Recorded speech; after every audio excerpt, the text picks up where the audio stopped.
बिस्मिल्लाहिर्रहमानिर्रहीम अस्सलाम वालेकुम and welcome to Ahmad world academy.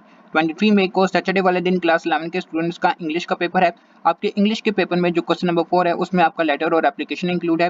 Question number 4 के लिए आपने फॉर्मल लेटर्स प्रिपेयर करने हैं क्योंकि आपके सिलेबस में फॉर्मल लेटर्स इंक्लूड है, यानी कि किसी भी आपने न्यूज़पेपर के एडिटर को अपने लेटर लिखना होगा XYZ जो है वो इशू को हाईलाइट करते हुए। क्वेश्चन नंबर 4 के लिए दूसरी चीज़ आपने जॉब एप्लीकेशन प्रिपेयर करनी है, यानी कि किसी भी XYZ जॉब के लिए आपको एप्लीकेशन दी जा सकती है लिखने के लिए। आपका ये जो क्वेश्चन नंबर 4 है जिसमें आपका लेटर और एप्लीकेशन इंक्लूड है, ये टोटल 8 मार्क्स कैरी करता है और आपने लेटर और एप्लीकेशन दोनों चीजें प्रिपेयर करनी है क्योंकि आपके पेपर में इनमें से कोई एक चीज आपको पेपर में दी जाएगी। ऐसा नहीं होगा कि आपके पेपर में लेटर भी आएगा और एप्लीकेशन भी आपको दी जाएगी और आपके पास चॉइस होगी कि आपको इनमें से जो चीज आती है आप वो अटेम्प्ट कर लें, या तो आपका पेपर में लेटर आएगा या तो आपके पास एप्लीकेशन दी जाएगी, आपके पास चॉइस नहीं होगी। इस चीज को आप कंफर्म भी कर सकते हैं फेडरल बोर्ड की वेबसाइट से जाके। आपने क्लास 11 इंग्लिश का मॉडल पेपर डाउनलोड करना है और उसमें क्वेश्चन नंबर 4 देखना है, या तो आपके पास जो है उसमें क्वेश्चन नंबर 4 में या तो एप्लीकेशन दी जाएगी या तो आपका लेटर गिवन होगा, दोनों चीजें आपको नहीं दी जाएंगी।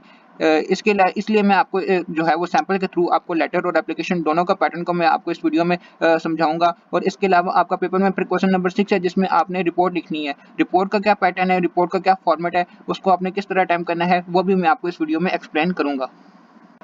सबसे पहले हम लोग एप्लीकेशन का जो हमारे पास फॉर्मेट है उसे अंडरस्टैंड करते हैं। एप्लीकेशन के लिए आपने सबसे पहले फर्स्ट लाइन पे लिखना है एग्जामिनेशन हॉल, और एग्जामिनेशन हॉल लिखने के बाद आपने कॉमा डालना है।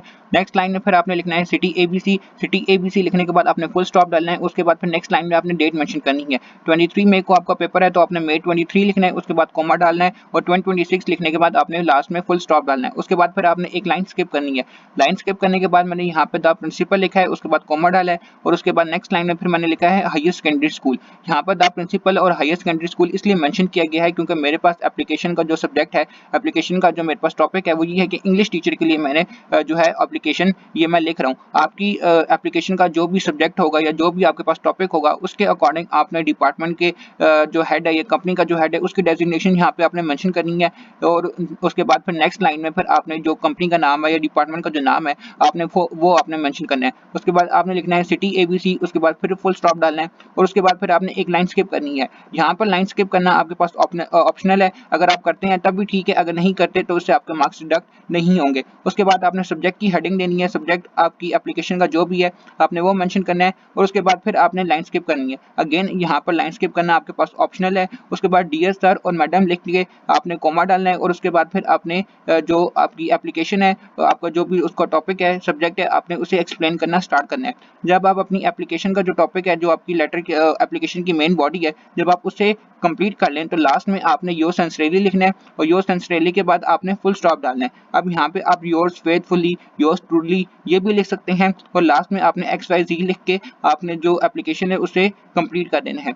अब नेक्स्ट पे फिर आपके पास लेटर आ जाता है और लेटर आपने न्यूज़पेपर के एडिटर को लिखना है। इसके लिए भी आपने सबसे पहले एग्जामिनेशन हॉल लिखना है फर्स्ट लाइन में और उसके बाद आपने कॉमा डालना है और उसके बाद आपने लिखना है सिटी ABC और लास्ट में फिर आपने फुल स्टॉप डालना है और दोबारा आपने मई 23 डेट लिखनी है, उसके बाद कोमा और 2026 के बाद आपने जो है वो यहाँ पे आपने फुल स्टॉप डाल देना है और उसके बाद फिर आपने एक लाइन स्किप करनी है। उसके बाद आपने लिखना है the editor, the news, city, DEF और उसके बाद यहाँ पे आपने सब्जेक्ट की हेडिंग देनी है और यहाँ पर आपने लिखना है rise of fuel price and its effect. क्योंकि मेरे पास यहाँ पे जो लेटर का सब्जेक्ट है वो ये है, आपका जो भी लेटर का सब्जेक्ट होगा या टॉपिक होगा आपने वो यहाँ पे मेंशन करना है और उसके बाद फिर मैंने एक लाइन स्किप की है। लाइन स्किप करना यहाँ पर ऑप्शनल है। उसके अलावा फिर आपने सर की हेडिंग देनी है और उसके बाद अपना जो लेटर है आपने उसे एक्सप्लेन करना स्टार्ट करना है। लेटर को जब आप अपना एक्सप्लेन कर लें, लेटर की आपकी मेन बॉडी कंप्लीट हो जाए तो उसके बाद आपने लास्ट में योर्स ट्रूली, योर्स फेथफुली या योर्स सिंसियरली कुछ भी लिख के उसके बाद आपने XYZ लिखना है नेक्स्ट लाइन में और आपको जो लेटर है वो कंप्लीट हो जाएगा। इसके बाद है फिर आपका क्वेश्चन नंबर 6। क्वेश्चन नंबर 6 में मैंने आपको बताया था कि आपकी रिपोर्ट इंक्लूड होती है। रिपोर्ट किस तरह आपने लिखनी है वो मैं आपको बताता हूँ। रिपोर्ट का क्या फॉर्मेट है हमारे पास। सबसे पहले आपने डेट लिखनी है, डेट वही मई 23 कॉमा 2026 और उसके बाद आपने लिखना है टू, यानी जिसको आप रिपोर्ट लिख रहे हैं, रिपोर्ट भेज रहे हैं। उसके बाद आपने लिखना है उसकी सारी डिटेल्स मेंशन करनी है। मेरे पास जो यहाँ पे डिटेल्स मेंशन है वो the principal comma model college, उसके बाद सिटी ABC, सिटी मेंशन की गई है, जिस जगह रिपोर्ट जा रही है उस जगह का जो उस जगह की मैंने नाम मेंशन किया है और उसके बाद जिसको मैं भेज रहा हूँ उसका उसके बारे में मैंने डिटेल्स यहाँ पे सारी मेंशन की है। उसके बाद फिर फ्रॉम, यानी कि जिसकी तरफ से रिपोर्ट आ रही है उसकी डिटेल्स मेंशन की हैं। उसके बाद यहाँ पे मैंने लिखा है member of the disciplinary committee, ये मैंने लिखा है। और उसके बाद यहाँ पे नेक्स्ट में मैंने सब्जेक्ट लिखा है। आपके पास रिपोर्ट का जो भी सब्जेक्ट होगा आपने वो यहाँ पे मेंशन करना है और उसके बाद रिस्पेक्टेड सर और मैडम लिख कर आपने अपनी जो रिपोर्ट है वो आपने स्टार्ट कर देनी है। ठीक है, रिपोर्ट आपने आपके पास जिस तरह यहाँ पे ABCD यहाँ पे आपके पास पॉइंट्स है ना, इन्हीं पॉइंट्स को मैंने यहाँ पे जो है वो डिस्कस किया है। इसी तरह आपके पेपर में भी ABCD पॉइंट्स होंगे और आपने इन पॉइंट्स को अपनी रिपोर्ट में कवर करना होगा। जब आप अपने इन पॉइंट्स को कवर कर लें, आप अपनी रिपोर्ट एंड करने लगे तो आपने योर्स ट्रूली XYZ लिख के अपनी जो रिपोर्ट है उसे एंड कर देना है। अब मैंने आपको बताया था कि आपका जो रिपोर्ट है वो भी 8 मार्क्स की है, लेटर और एप्लीकेशन है वो भी 8 मार्क्स कैरी करते हैं। तो अब 8 मार्क्स किस तरह आपके डिस्ट्रीब्यूट किए गए हैं मैं आपको अब वो भी बताता हूँ। अभी मैंने आपके सामने आपकी जो डिटेल्स ओपन की हैं, ये सारी डिटेल्स आपके क्लास 11 इंग्लिश के मॉडल पेपर में मेंशन है, आप वहां से जाकर चेक कर सकते हैं। यहाँ पर आप देख सकते हैं कि आपको फॉर्मल लेटर जो आपके क्वेश्चन नंबर 4 में इंक्लूड है और जो जॉब एप्लीकेशन आपके जो क्वेश्चन नंबर 4 में इंक्लूड है उनको यहाँ पे जो पैटर्न है वो बता के आपके किस तरह मार्क्स डिस्ट्रीब्यूट किए गए हैं वो यहाँ पे एक्सप्लेन किया गया है। सबसे पहले फॉर्मल लेटर को हम देखते हैं तो एग्जामिनेशन हॉल सिटी ABC जब आप लिखेंगे तो आपको 1 मार्क्स मिलेगा। उसके बाद जब आप डेट मेंशन करेंगे उसको आपको 0.5 मार्क्स मिलेंगे और उसके बाद फिर आपकी बॉडी ऑफ द लेटर आ जाती है। जो अपने लेटर का आपको इंट्रोडक्शन होगा, जब आप अपने लेटर को स्टार्ट करेंगे 1 से 2 सेंटेंसेस में, उसके बाद फिर आपको ऑब्जेक्टिव आ जाता है लेटर राइटिंग का, यानी कि आपका जो मेन मकसद है खत लिखने का उसको आपने एक्सप्लेन करना है और लास्ट में कंक्लूजन क्लोजिंग सेंटेंसेस यानी कि आपने लेटर को 1 से 2 सेंटेंसेस में आपने एंड करना है और ये आपकी जो है वो लेटर की एक कंप्लीट बॉडी हो जाती है और इसके आपको 4 मार्क्स मिलेंगे। और लास्ट में फिर जब आप XYZ लिखेंगे इसके 0.5 मार्क्स होंगे और जब आप योर्स सिंसियरली या योर्स ट्रूली या योर्स फेथफुली लिखेंगे इसके 0.5 मार्क्स आपको मिलेंगे। तो इस तरह जो है वो 8 मार्क्स की आपकी डिस्ट्रीब्यूशन की गई है लेटर में।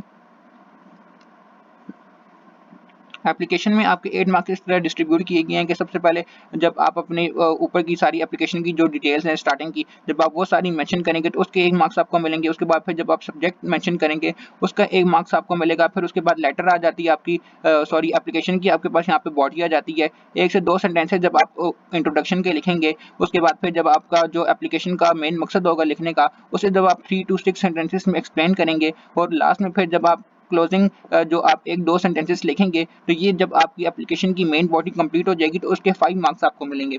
और उसके बाद फिर आप योर्स सिंसियरली या योर्स ट्रूली या योर्स फेथफुली लिखेंगे उसके 0.5 मार्क्स आपको मिलेंगे और XYZ जब आप लिखेंगे इसके 0.5 मार्क्स आपको मिलेंगे। इसके अलावा फेडरल बोर्ड ने यहाँ पे नोट में एक चीज़ मेंशन की है कि फॉर्मेट के आपको मार्क्स तब मिलेंगे जब आपकी लेटर या एप्लीकेशन की मेन बॉडी करेक्ट होगी। अगर आपकी लेटर और मेन बॉडी अगर आप स्किप कर देते हैं, आप वो नहीं लिखते और आप सिर्फ फॉर्मेट लिख के आ जाते हैं तो फॉर्मेट के आपको मार्क्स नहीं मिलेंगे जब तक आपकी एप्लीकेशन और जो लेटर है उसकी मेन बॉडी आपने सही नहीं लिखी होगी।